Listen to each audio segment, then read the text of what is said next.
First of all, the definition of a recession is that you have 2 or more consecutive quarters with negative GDP growth or falling GDP. And when we talk about a global recession, that means you have to somehow weight up all of the GDP numbers from all the economies in the world, or some large fraction of them.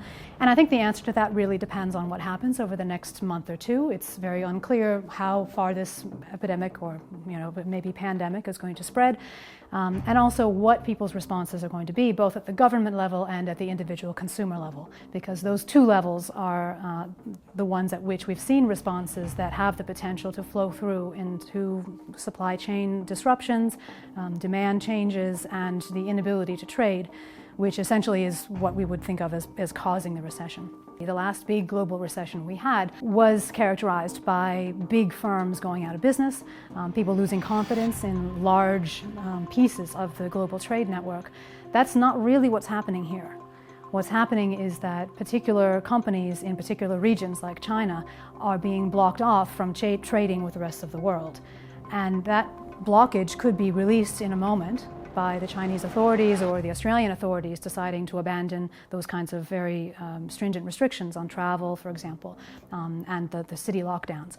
So if that were to be lifted, those sorts of bans, very quickly we could spring back to the normal operation of those kinds of trade networks. The longer that those kinds of draconian measures are in place, however, the greater is the likelihood that those existing trade networks will be replaced or substituted away for other kinds of trading networks. So the fact that monetary policy has been used a lot by not only the RBA but central banks around the world should not confuse people as to the possibility set for governments to manage their economies. Monetary policy is only one option. Yes, we are at 0.5 as a cash rate right now, but what about fiscal policy? I mean, fiscal policy has been almost forgotten, it seems, by a number of countries around the world, but certainly there are many fiscal policy options available to the government in Australia. If they wish to, they could give, for example, a coronavirus tax break, or possibly impose a tax on certain sectors of the economy that haven't been as affected by coronavirus,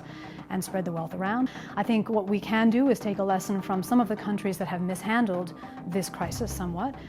Iran is one of them, where information flow has been extremely uncertain and slow and not transparent, and that has had some really negative effects. So the government in Australia should be cognizant of that and should retain transparency about what's happening, what the statistics show, and what can practically be done to address the further spread of the virus on the ground by people, and not overreact and not stoke panic. And again, remembering seasonal flu kills a lot of people every year, and we don't get into a tizzy about that. So I think there is a large amount of this frenzy, which you see in things like clearing the market of toilet paper, that really doesn't bear any resemblance to the actual nature of the threat. And in fact, what I would predict is that as a result of going through this little mini scare, we may find that for this quarter and the next, and possibly the one after that, Australian school children will be coming to school more because they won't be getting sick from other things, because they're washing their hands more, not touching their faces, they're more cognizant of personal hygiene, and worker productivity may also go up because we have fewer sick days. So there may in fact be a bit of an economic uptick because of this scare.